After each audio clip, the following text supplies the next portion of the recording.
B. Community. 1. The system of relationship. In the preceding pages, we have implied discussed the system of relationship. There are three functional groups: hula hula, dengan sabutua, and boru. Now we will discuss this subject from another point of view. We want to see in how far the system can be looked upon as a reflection of cosmic trinity. As we have said above, the cosmic consists of three parts. There is a close cooperation between three worlds. Between these worlds, that there may be harmony in the universe. The underworld is the basis of the whole. From it originate the fertility of the fields, rain, lightning, thunder, etc. From the upper world falls the rains, comes the light of sun moon. However, it owes all these gifts to the underworld. For the rain comes from the underworld, and so do the sun and the moon. The middle world makes this cooperation possible.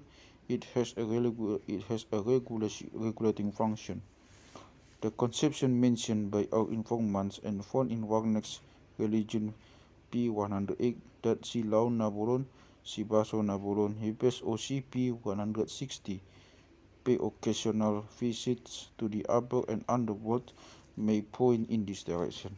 The Tobanes expressed this cooperation in the Tongo as follows: Daupung debata natulu gugu, natulu harajaon, i.e. may opung the three god, consisting of three contributions, i.e. functions of three realms, in the ritual and magic ritual ceremonies to which we shall pay attention in the following pages. We find the symbols a ulos, cloth, a pustaha, and a piso lens. According to some myths, the cloth is the symbol of the underworld deity, and the lens that of the god the upper world. As we were told by our informants, the pustaha is believed to be the pustaha tumbaga holding, which was said to have fallen from the upper world in the day of Yah, and which contained the laws of nature and community. The supposition that it is the symbol of the middle world aspect of the high god is obvious. In these symbols, the above mentioned position of each of the three worlds is in the cosmic cooperation is clearly shown. The upper world fans his lands over to the underworld and has a cloth wrapped around himself by the latter as a sign of his dependence. The middle world as a regulating function and is the one that knows the rules of this cooperation. In the first chapter, we have come to the conclusion that Batak Guru, Sori, and Balabulan are the representations of hula hula, dengan sabutuha, and bogu respectively. If we look once more at the myths A4-6, then we will see that these mythical ancestors are associated with the under, middle, and upper world respectively. The black color is attributed to Batak Guru. He is believed to have come from out of the depth of a river. In this respect, the text published by IPES OC P181 is even clearer. Here, air Porsalinan and Batu Parsoluhan, respectively, a mythical river and a rock close to this river, are mentioned as Batak Guru's place of origin. In several factors, this river and rock are believed to be connected with the world of the spirit and the underworld. Also, the superiority of the underworld is clearly shown in Batak Guru, especially in the conception that he is omnipresent. As for Malabulan, the word color attributed to him is occurrence the word Bulan, moon, in his name and his relation to the waterfall, which is probably connected with rainfall. Bear out the supposition that he is associated with the upper world. Also, the text published by IPES OCP 182, in which Balabulan is called the owner of a head coat named Si Halibutongan from Halibutongan rainbow, points in this direction. In none of the variants we know of the Tongo addressed to Sori did we find a mention proving his relation with the upper or underworld. This is neither the case in the variant published by IPES OC P181, because we cannot associate the stars and clouds mentioned in this text with Sori, but with his sister, therefore a begu. In our opinion, it is therefore an extremely interesting fact that the red-brown color derived from middle word is attributed to Sore. In other words, hula hula, dongan sabuta, and bogo represent the middle and upper underworld.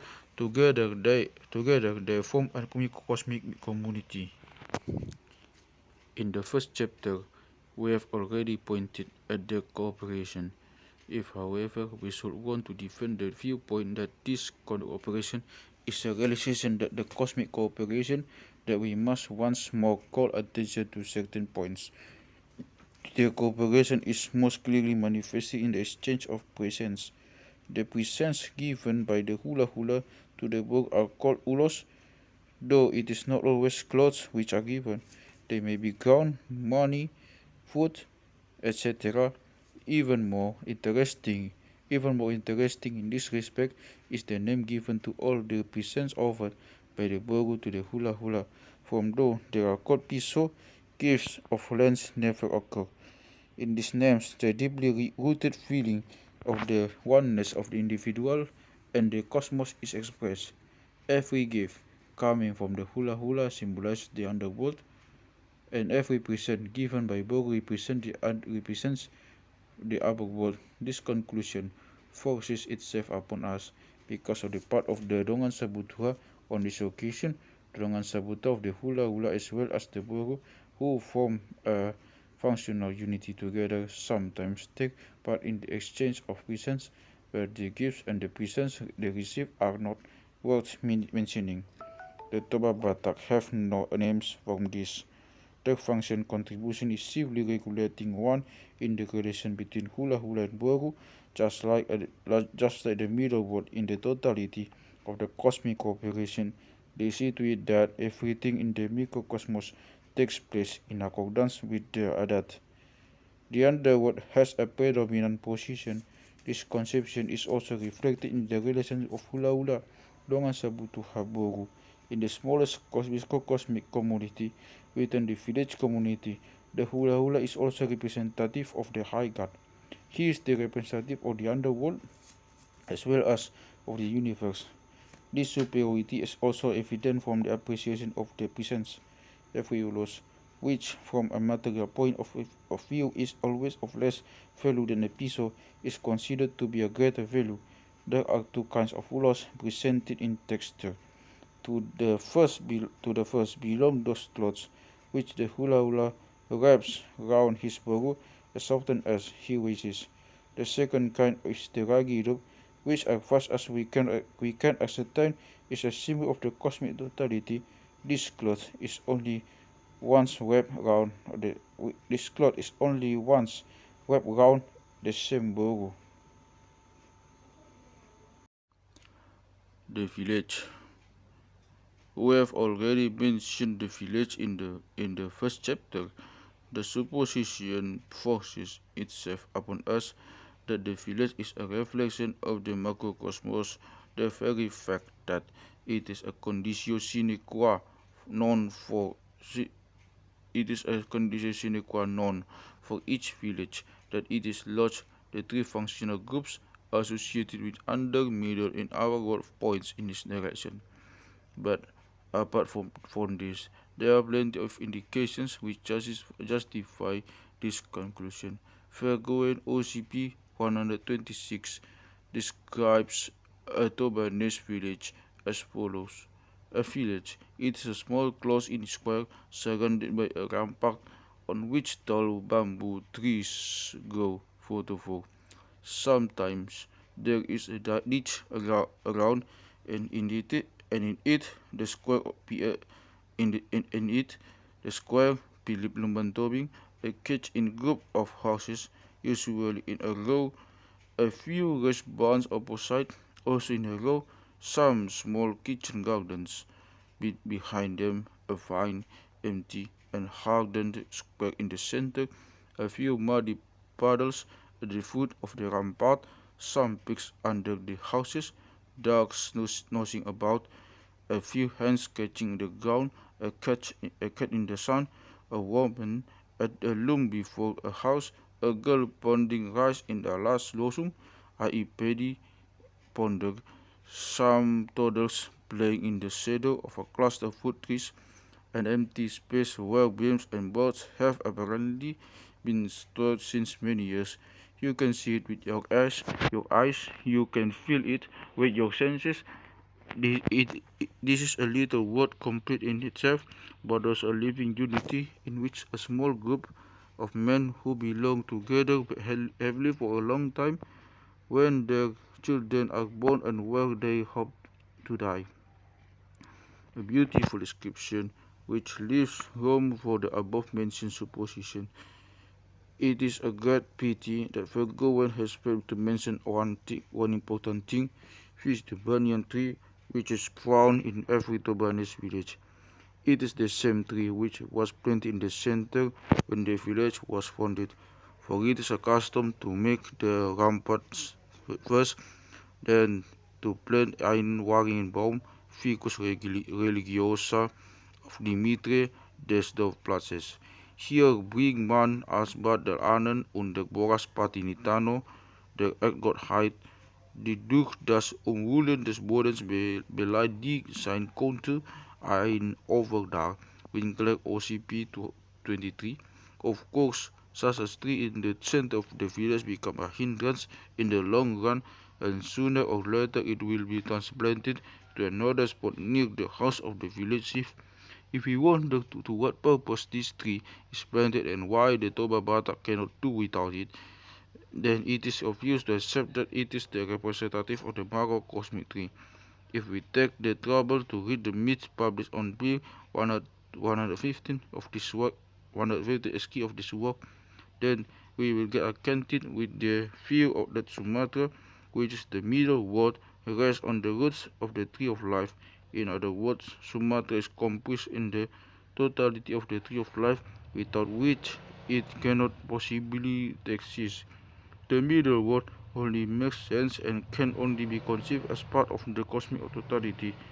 In our opinion, this same thought must underlie the planting and the indispensableness of the tree in the village.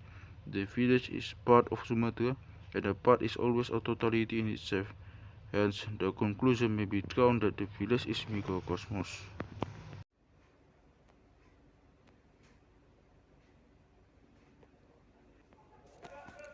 The house. In our opinion, a Tobanese house is a reflection of the macrocosmos like the village. If we look at the photo 5, 10 and 15, then we shall see that it consists of three parts. The ground floor is used for the domestic animals, pigs, horses and cows, whose excrements are used as manure for the sows. Here also the agricultural implements are kept. The middle room is a square surrounded by walls.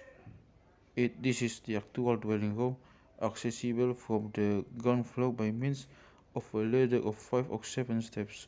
Of this dwelling room, Winkler OCP 18 says, Die Wohnung besteht aus einem einzigen großen Zimmer, das von einem kleinen Fenster in der Mitte die Giebelwand sein Licht empfängt. Sie dient, wie wir bald bemerken, nicht nur als Wohnzimmer, sondern auch als Salzstube, Küche und Vorratskammer. Der patriarchalische Zustand, dass in dem einen Raum des Vaterhauses mehrere Familien zusammen wohnen und schlafen. Außer den Eltern, namentlich gewöhnlich die verheirateten Söhne und ihre Familien, wird nicht als störend oder bedenklich empfunden, zumal die jünglichen Witwer in dem Männerhause schlafen, während in der heiratsfähigen jungen Mädchen in dem Hause einer Witwe untergebracht werden. Let us supplement Winkler's description. It is quite true that several families live together in one room. However, it must be understood that the parents sleep in the middle of it and that the married sons have each a small corner. Besides, it is a custom to have one married daughter and her husband and children in the house. Where the head of a family has no married daughter, he will either invite of one he will either invite one of the married daughters of one of his brothers or married begu of a married begu member of the village. The need to do so is so deeply felt that was cramped for room. They sometimes ask one of the married sons to live with a father's brother.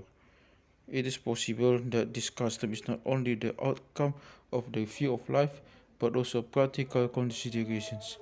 There is no denying that in such a house with its different family characters between sons or between a son of the and the father are by no means impossible. In view of the great respect in which the hula is held by the Baru, and which the former will try to uphold as much as possible, the mere presence of the Baru must keep such characters between the hula and dongan sabutuha in check. The middle room lodge, therefore the three noun functional groups.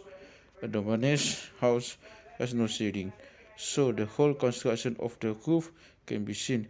Two parts of the roof covered with ijuk fiber of the sugar palm differs from the upper horizontal beam downwards beyond the walls of the living room. Photo 15.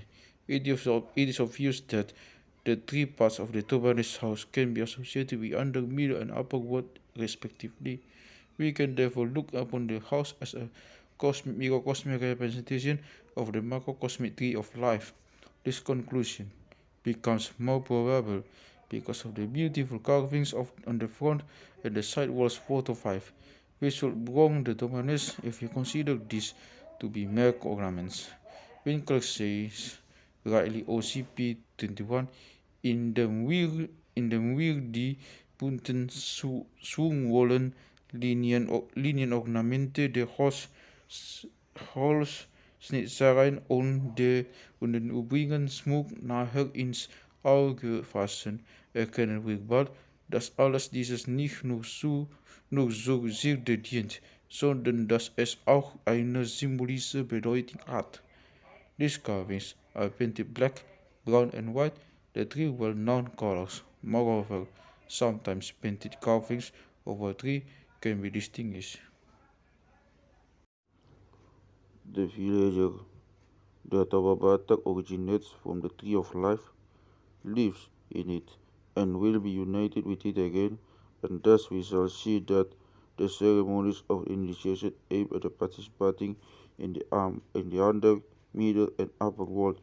Immediately after its birth, the child is wrapped in an ordinary ulos, and after about a week it is taken to the river or to a source where it is ceremonially bathed to indicate that it belongs to the underworld.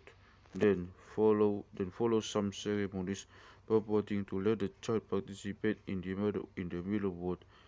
They are not held in close succession, but with a short interval. The first of these series begins with the name giving of the child. For this occasion, the villagers and the relatives of the parents coming from other villages meet to approve of the name and to give their blessing during a festive meal. This ceremony is followed by that of entering the middle world. Once again, they come together to have a meal. As soon as the boy is about 12 years old, he leaves the parental house in a ceremonial way. From now on, he must sleep in a man's house. It is during this time that he is taught the adat. The teaching of the adat ends by the feeding of the treat. By this ceremony, the boy participates in the upper world. This is clear from the fact that the Toba Batak calls the right pasai utang, i.e. to pay the debt, Winkler OCP 37. What debt must be paid? To account for this, we must take the cosmic conception of the Toba Batak as our starting point. As it is said above, the upper world receives rain, sunlight, etc. from the underworld. They must return to the later.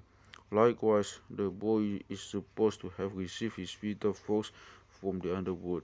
Having once undergone this ritual treatment, he is considered to have paid his debt to the underworld.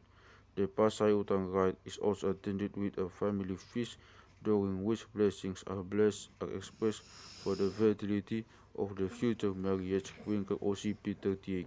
For by this rite, the boy becomes a god up and as such, in accordance with the adat, he must marry as soon as possible so as to begin a new life. Together with his wife, he must form a tree, but he and his wife are wrapped by his father-in-law in a uros of the ordinary kind of their wedding day. In this way, the young couple release their participation of the underworld. The newly married man, however, does not yet does not yet act independently. All his social obligations are met by his father from the time being. Neither does the young couple form an independent family in a domestic community. Let us see what Vergoen says, OG 260 278.